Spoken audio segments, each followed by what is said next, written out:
All right, hey guys, welcome to the Daily Word Verse by Verse. Grab your Bibles and follow along as we continue in our study of um, 1 Timothy. I want to read, first let me turn some lights on here. Uh, I, I had, um, I had started this. Um, this is our scripture we started with as we are journeying through 1 Timothy chapter 6. Okay? And I said I wanted to tackle the issue of slavery. Let me read it again. It says, uh, all who are under the yoke as slaves must regard their own masters to be worthy of all respect, so that God's name and his teaching will not be blasphemed.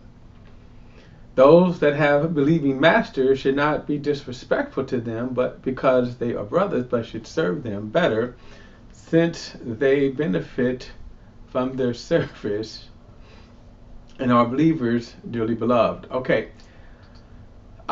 So that is one of the things here that I wanted to again get into and talk about. I'm really not prepared here. Uh, this line here is kind of disturbing in a couple of ways, right, for Christians. One, notice those who have believing masters we should not be disrespectful to them. In other words, if you are a slave, you should not be disrespectful to your master. Okay, and this was I said I wanted to tackle this subject of slavery. Why God allowed slavery. Why God allowed slavery, period, right? And I did get some comments back, and I think they were fair comments, fair questions. So, again, biblically, and I wanted to answer these from a biblical perspective. So one of the comments that I received back pointed out something that I didn't anticipate. Not that I've studied this before, so I'm going to deal with it today. Because I was, and what I'm saying that I didn't anticipate was that I'm dealing with, as we are journeying verse by verse through the Bible. Of course, we're dealing with it from a New Testament perspective, and I'm going to get back to that. But in raising the question of slavery, and then we say, well, why did God permit slavery? Why did God allow slavery? The Old Testament perspective of slavery is quite different. And let me go and I'm going to read this because this was brought up, and all right, okay. Hey, Carolyn, good to see you. All right, so I wanted to deal with this from the Old Testament. This is found. Oh, that's not what I want. I want Exodus. Exodus chapter 21. I'm going to read this because as Christians, we shouldn't be afraid to deal with issues in the scriptures. And we shouldn't, because they're there, so we have to deal with them. And if people are reading, and we do have people who are not Christians, people who are not believers, then yes, they're going to raise the question, and we should have an answer for them. We should be able to say, okay, well, here's the answer. Or let's deal with it and say, okay, why is this here? So in Exodus chapter 21, here's the and I've asked this question before. I've asked this question myself. And that is in the Old Testament. In the New Testament, I'm going to get back to that because really the New Testament perspective of slavery is easy and simple. Okay? It's easy and simple. It is the Old Testament, however, that, is troubling. And let me read it. Exodus chapter 21, verse 2 says, when you buy a Hebrew slave, he is to serve for 6 years. Then in the 7th year, he is to leave as a free man without paying anything. If he arrives alone, he is to leave alone. If he arrives with a wife, his wife is to leave with him. If his master gives him a wife and she bears him a son or daughter, the wife and her children belong to her master, and the man must leave alone. But if the slave declares, I love my master, my wife, my children, I do not want to leave as a free man, his master is to bring him to the judges and then bring him to the doorpost. His master must pierce his ear with an awl, and he will serve his master for life. Now, before I go on, I'm going to read the rest of this, but this, by the way, is known as the bond slave. Now, the reason why I'm going to bring this up, too, just as a point of trivial, when the New Testament writers, when you read the letters, oftentimes in the beginning they'll say, for example, Paul, a bond slave or a slave of Jesus Christ. Really, this is what they are referring for. They're extracting from this. When you have this experience where a slave who loved his master, okay, and he loved his master so that he doesn't want to leave, even though he could leave. That's the kind of astounding thing. He could leave, but he says, "No, I want to stay with my master," and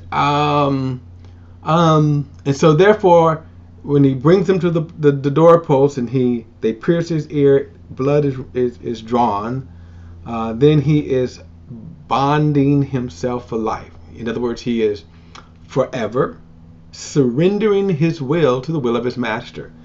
Now, again, the New Testament application of this, when the writers write this, they are solely referring to believers surrendering their wills to the will of Jesus. Okay? Now, in this case, however, this was the evil practice of slavery. And of course, let me go. I'm going to look at verse 7. He says, when a man sells his daughter as a slave, she is not to leave as the male slaves do. If she is displeasing to her master, who chose her for himself, he must let her be redeemed. He has no right to sell her to foreigners because he has acted treacherously towards her. Or if he chooses her for his son, he must deal with her according to the customary treatment of daughters. If he takes an additional wife, he must not reduce the food, clothing, or marital rights of the first wife. And if he does not do these 3 things for her, she may leave free of charge without any exchange of money. Now, one of the problems, of course, is, why didn't God just end the practice of slavery? In other words, in the last study, I kind of gave a brief overview where we said that slavery was a part of the depraved, sinful human nature. And basically, if your tribe was weaker and they went to war with someone, you became slaves. And then that, of course, that could become a generational thing. So that by the time we get to the time of Jesus, the Roman world, it was believed that up to 1/3 of the population of Rome were slaves, and some even estimate higher.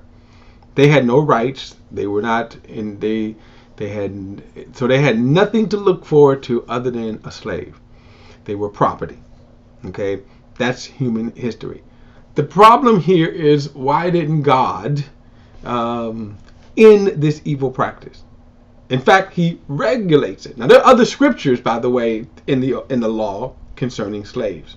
Pretty much the same thing in terms of the treatment of slaves. Not even so much as treating them good. Just, okay, well, you know, if you're going to sell them, you sell them this way.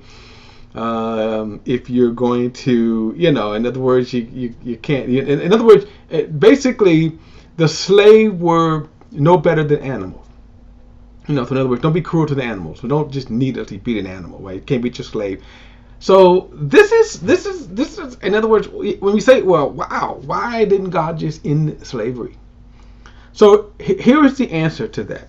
Or at least here is my answer. I don't know, because the Bible doesn't give us a reason. And in both cases that I read, however, there are some New Testament imagery, but that's, like I say, to go back to, why would God not only permit it, but regulate it? When he could have said, well, forget what's going on in the world, okay? Forget what's going on in the world. In my country, this practice will not happen. So here's the thing. The Bible doesn't give us the answer. So my next thing would be, so because of that, it does not diminish in any way that God is God and Lord and Jesus is Lord. I can't give you an answer in which there is no answer, especially in the Old Testament. We're going to get back to the New Testament, and we're going to spend the bulk of it in the New Testament. And of course, there is an answer in the New Testament. But the Old Testament, don't know. And the Bible doesn't give us a reason for that. And that's going to be one of these things that we're going to have to wait until we get to heaven. And then ask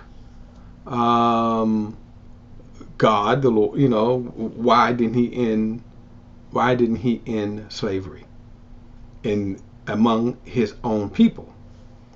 Okay, so again, there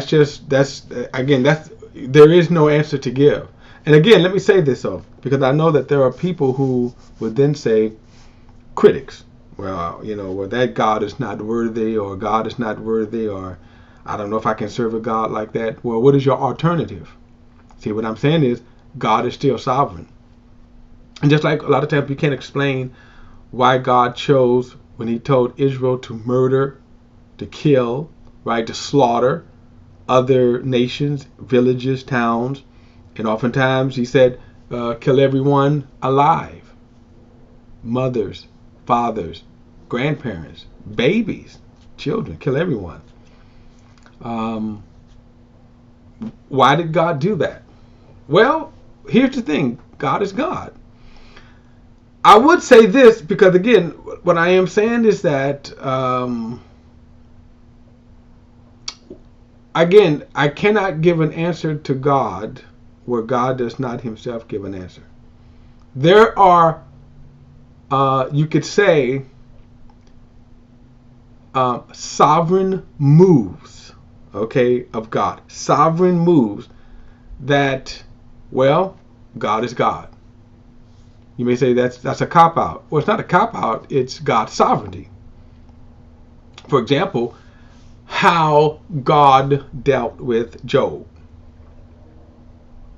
Job was an upright man, and God said to Satan, you could destroy his life, you just can't kill him. And I'm going to prove to you Job will not curse me. Now you may say, well, that's unfair to Job. And the whole book of Job is a very fascinating book on that, because the first 2 chapters deal with the devastation in Job's life. And then for some 36 chapters, it is a dialogue where Job goes back with 3 of his friends. And then towards the end, a 4th friend come in. 4th guy come in. Younger man, by the way. And they go back and forth. And the issue with the 3 friends were they were sympathetic at first to Job. And then they got very irritated with him because Job would not admit he did something wrong. And they got frustrated. And then it went from bad to worse. And to the point that Job just said, you guys are miserable comforters. But then Job himself began to, I just don't understand. I did everything right. And here is the interesting thing. Remember, God himself said about Job, yes, Job did everything right. He's the upright man. He's the righteous man. In other words, all of the thoughts, all of the theologies and philosophies and ideologies of what went wrong in Job's life do not apply. Right? In other words, we oftentimes say, well, the reason why this person is suffering is because they did such and such and such. Or the reason why this person is suffering is because they did such and such and such. In Job's case, and by the way, as far as scripture is concerned, he really is the only one. Well, I take that back.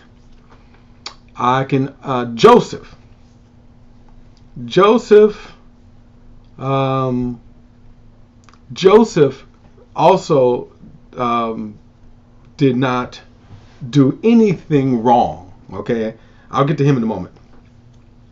But Job, the issue with Job and the lesson with Job was Job got to the place where he was like, if God was here, I would ask him. I would demand of God, tell me what I did wrong. I want to know. I want to know what I did wrong. I did everything right, and yet I'm suffering. Where is God? I would ask him. Now, of course, you have those kind of arrogant attitudes when God is not here. Well, God did show up. And God says, okay, Job, you want to talk? And when the presence of God came, Job God said, no, we gonna talk. You wanted to talk. And so God says, all right, I'm going to ask you some questions. And not one single time, if you read in Job chapter 38, not one single time that God says, look, Job, here's why I did what I did to you. Here's why I did this. No, not one single time. He never ever justified himself. He never ever justified his move. He says, where were you when I laid the foundations to the earth? When I set in motion the stars? When I brought forth the light and clothed the darkness? And he just went on and on and on. And he said, where were you when I created this animal and that monster? And it gets really fascinating. Like we said, okay, for example, he said in there, I deprived the ostrich of wisdom, right? He says here, an ostrich will bury her eggs, forgetting where she buried them, and step on them and crush them. Yet, on the other hand, I gave this animal great wisdom. I mean, God goes on. It's very fascinating. His point was, I'm God. Now, what do you have to say? Job had nothing to say. He was like, and God said, no, Job, you wanted this audience, right? One of the only time he gets one, and Job was like, I ain't got nothing to say. Joseph is another person. He was, of course, one of the second youngest son to Israel. And when you read through Israel, even though they're celebrated, the 12 tribes of Israel, they were wicked. The sons of Israel, at first, they were wicked. They were wicked. They were, and they were jealous of Joseph because, Joseph paid more attention he was actually paid more attention and was more protective of his younger sons. And besides the fact that the older sons were scoundrels, so they decided they were going to sell him. Their first thought was, Jacob had sent Joseph to say, go see about how your brothers are doing there. He had this huge herds and cattle and stuff, and they had charge over it. They hated Joseph too because Joseph would also tell on them, So Joseph said, okay, go see what your brothers are doing. He goes out there and he sees what the brothers are doing. As they're coming, the brothers go say, here comes this dreamer. God had given Joseph a dream. And in this dream, that story is found in Genesis. Like Genesis chapter around 30, Genesis 30. But in this dream, you saw the stalks of corn and I think you saw like 12 stalks bowing to like Joseph, and they recognized right away what they meant. And even Joseph go, well, we're gonna bow down to you. But anyway, as Joseph is coming, his brother says, here comes that dreamer, referring to the prophecy that God had given Joseph. And so they said, let's kill him. Remember, this is his brother. They said, let's kill him. And so the oldest like, well, he's our brother, we can't kill him. So they said, well, I'll tell you what, we're going to throw him in the pit. And what Reuben was hoping was that they would kind of forget about it, and he would then go and get him out the pit, and then kind of save him. But while Reuben was gone, they sold Joseph to Potiphar. So here's again, this begins a 20-year journey, a 20-year journey that you could say, why am I going through this? Remember, he first goes to Potiphar, and God gives him favor. Now, what Joseph doesn't realize is God is laying a foundation for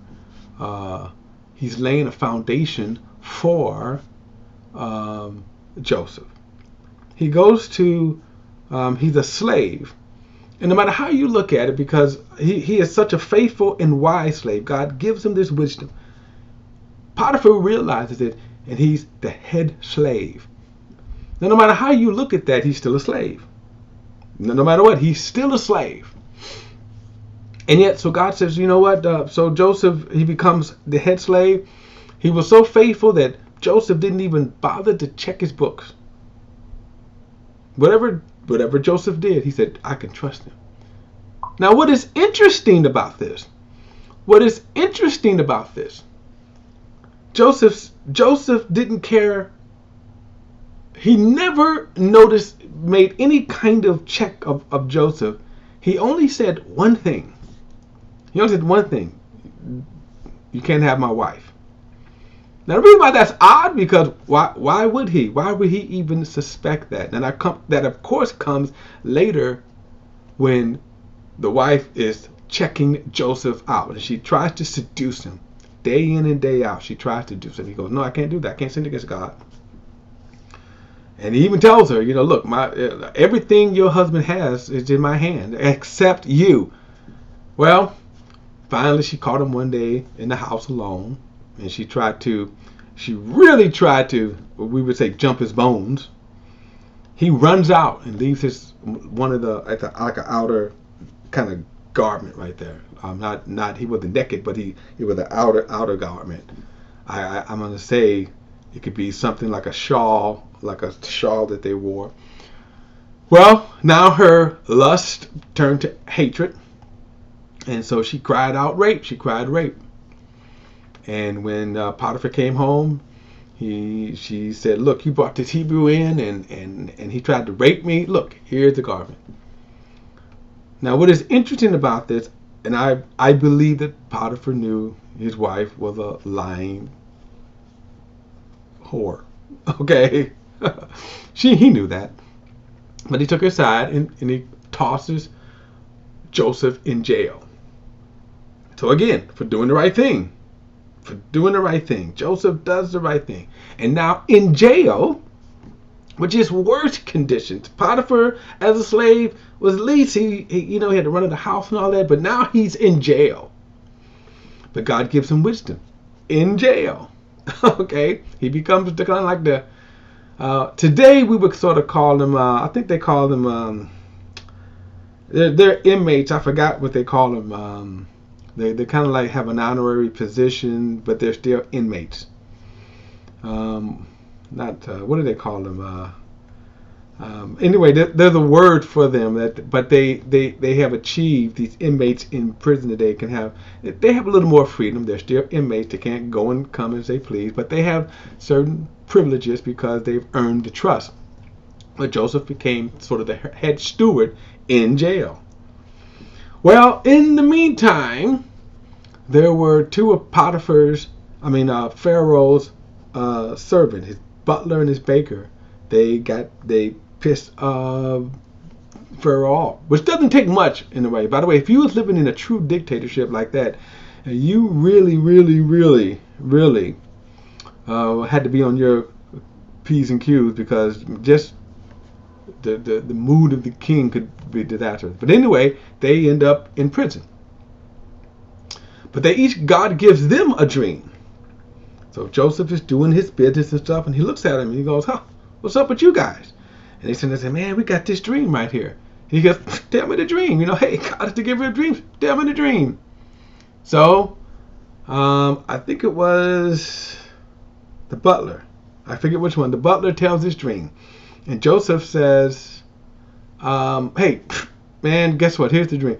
God says in 3 days, you're going to be restored to your position. But he says, but when you do, mention me to Pharaoh." And what's amazing about this story is that even though he had it good, Joseph, he was still in jail. And he says, "Look, mention to Pharaoh, I'm here. And I didn't do anything wrong to be here." So then the baker said, "Oh, okay, well," he told his dream, and he said, he said, "Ooh, guys, 3 days you're going to be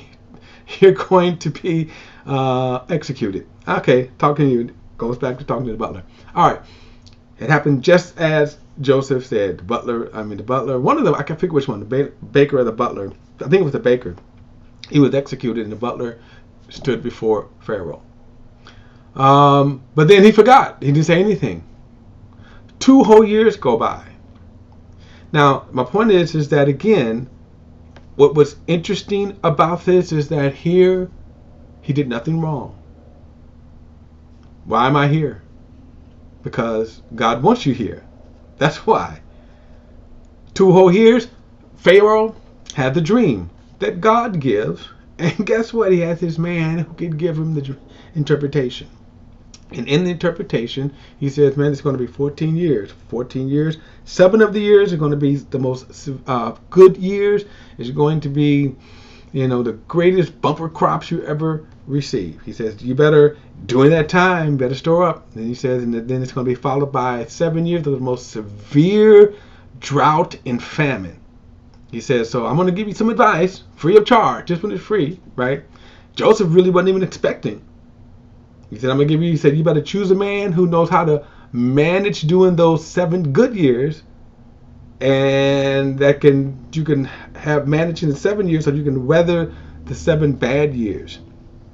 Pharaoh looked at this thing and go, you the man. You the one that you got the wisdom. And instantly, Joseph, he rises to the second in command of Egypt, of all of Egypt. And the same was with Potiphar, that whatever, this is what Pharaoh said, whatever Joseph tells you is it. You live and die according to him. Only am I greater than him. All right, so, and then of course, the story goes that the first 7 years, Joseph stored up the wisdom that God has given him. He stored up the grain and built facilities to store this grain. And then when the 7 bad years came, I think it was like 2 years into the famine, where Joseph said, hey, I hear that there's some grain down in Egypt. Go and buy. So the brothers, the same ones who sells Joseph, they come to Egypt, but this time they don't know. It's been 20 years. And remember, they don't know what happened to Joseph, but it's been 20 years since they've last seen Joseph. Joseph looks like an Egyptian, talks like an Egyptian, walks like an Egyptian. In fact, he speaks through an interpreter. Joseph recognizes his brothers. And right there, you could see that Joseph could probably remember Pharaoh said, and Pharaoh wasn't even a question. You wouldn't even have an appeal. If Joseph had said, you live or you die, there was no appeal. Of course, it helped that Joseph literally saved the nation of Egypt. Not only saved the nation of Egypt, prospered the nation of Egypt.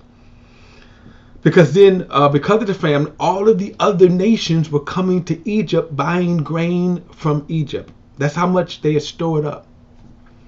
Well, he sees his brothers, and he says, he takes them through this. Almost, they don't understand what's going on, but he takes them through. And he asks them, "You guys are spies." That's what it is. You guys are spies. That's why you're here. You're going to spy out the land. They go, "No, no, no, no, no, no. We're not spies." He said, "Well, tell me about your family." It seemed like Joseph was testing them. See, had they changed? And they actually told the truth. Which, they said, "Well, look, there's 11 of us. One is kind of like no more, but there's, one is at home, and we came to buy grain." He said, "I don't believe it. You're spies. Go bring your younger brother here." Now, they come back to Joseph, and by the way, they said they took Simeon. Joseph took Simeon and said, "I'm going to keep Simeon," and he put him in jail. He puts him in jail. Yes, but he puts him in jail, and this is astounding because he goes back to Joseph, and they go back to Joseph. Now it's 10 of them. And they says, "Hey, man, the head guy down to Joseph was really rough with us, and he thought we were spies, and he said, wow, and he gave us this grain, but he goes, wow, and Joseph said, oh, okay." And so he says, so we can go back and buy grain. Yeah, we can go back and buy grain. He says, "Oh, just one thing here, Dad." He wants us to bring Benjamin. And Joseph's like, "Benjamin? Why do you want to bring Benjamin? Why did you have to even tell him he had a son, brother?" And he go, "We didn't know. He just asked us and we told him the truth." And finally Joseph said, "Okay, go and get him." And the second time when he came, one of the most astounding things when he came, and he was telling them, actually they came back and they brought Benjamin, and Joseph had said, "Hey, go put it called it a diviner's cup." He says, "Go put this in Benjamin's pouch. Load them up with all the grain they want. Give them extra grain." And then when they went off, Joseph said, "Now go get and arrest Benjamin." So they caught up to him, and they says, "Hey, one of you guys stole a cup from Joseph." And they go, "No, we didn't steal no cup." So they were confounded. They unloaded their bags and stuff, and boom, to their shock, their horror, this cup was in Benjamin, like, "I didn't even want to come here," right? They saddle back up, they come back to Joseph, and they begin to just throw themselves on the mercy of God. Then, after they said, "Look, we don't know what the heck is going on. Oh my God, we don't know what the heck is going on." And he was like, "Did you know I found it out?" He says, "Okay, I'll tell you what, we found a cup. The rest of you all can go. Your younger brother, Benjamin, is going to be the one who's going to suffer for stealing from me." And they was kind of like, "He didn't steal from you." And finally, Judah, and this is kind of interesting because this is the imagery. Judah comes up and says, "Look, I got to tell you, my father's old and his life is bound up in this is his youngest child. If we go back to him and tell him that Benjamin is not only not coming back, but he's in jail, he probably would just croak over and die." The point is, Judah offered himself, which was imagery since Judah was the line of Jesus. And at this point, Joseph couldn't hold it. He ran out of the room and just bursted out crying. And everybody's kind of like, okay, this is kind of strange here. And then he came back and he says, and he revealed himself and says, "I am Joseph." Now, of course, you can imagine the horror of the brothers who sold him. He says, "Don't be mad at yourself. Don't be mad at yourself." And one of the most profound statements that to me is made throughout the whole Bible, Joseph, actually, he didn't make it at this point. He actually, no, he did make it. He did make it. He said, "What you guys meant for evil, God meant for good. God sent me here on your behalf."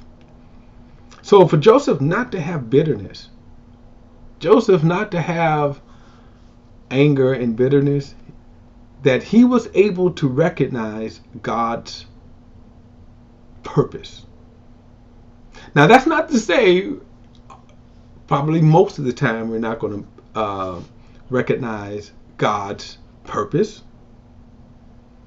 But in this whole thing of slavery, because in this case God used Joseph. Job wasn't a slave, but God's purpose. And here's the whole point. God is God. Now, from God's perspective, now think about this, from God's perspective, just like if, this is mine, this is mine, this is mine, this is mine, right? I can show you all these things that are mine, mine. I can do with them what I want, right? If I take this and throw it, I can do that because it's mine. We are all God's creation. I think the message, especially that Job walked away with, I can do what I want. Now, again, I don't understand it. And oftentimes people may say, well, God is not just. Well, in order for you, but first and foremost, in order for you to make that claim, you're going to have to know what God knows, and you don't. Secondly, since God owns everything, God can do with his creation as he please. So, for example, like in the flood, God says, you know what? I'm going to destroy the flood. Why? Because that's what God wanted to do. He could have probably, he could have made a whole bunch of choices. We don't know. But God, I'm going to destroy the earth with the water because it's his creation. He could do with it whatever he wants. So when we kind of come back to this hard issues and say, well, why didn't God just end slavery? Well, that there was one comment that a person kind of wrote to me on my YouTube channel, and he said, well, I'm more bothered the fact that God allows slavery. Well, here's the thing. First of all, there are more evils than slavery. There are a lot more things than slavery. And when we look at this from God's perspective, okay, he could do with his creation as he pleases. And like I said, before we can charge God, here's what we do know. We know we're wicked. We know that the only thing that we could plead to for God is mercy. We cannot demand anything from God. Because we fail his standards. Right? Our sin nature disqualifies us. We don't have a standard at all. So, no, I can't give an answer to why God regulated slavery in the Old Testament. I cannot. But I can say he's God. And we could extend this. Why didn't God, save the loving mother from a fiery car crash? Why didn't God, save, the Twin Towers, all the 3,000 lives, on 9/11? We could go literally on and on and on and on and on. The bigger issue is we don't know. And there's so much we don't know. But the bottom line is we can say at the end of the day, God is God in his sovereignty, and his actions or inactions in our sight are meaningless. They don't mean anything. And what we also can say is, well, we can look at what did God tell us to do? And that's going to be very interesting. What did God tell us to do? So in our next study, we'll get back to, he does tell us what to do as we move forward in our day. And so that's what, again, like I said, I know that's probably to some, it's not a satisfying answer in terms of why God, in terms of in the Old Testament, regulated slavery. It's not, we'll never have a satisfying answer because God never gave one. All right. All right, guys. So we'll go back to, and again, I'm going to go back to. We're not through with the subject of slavery, but from the New Testament perspective, why did God again now tell the New Testament believers to not only submit to your masters, but give them respect, especially the believing masters? So we'll get into that in our next study. All right, guys. Thanks, everybody. See you in the next study. See you then. All right.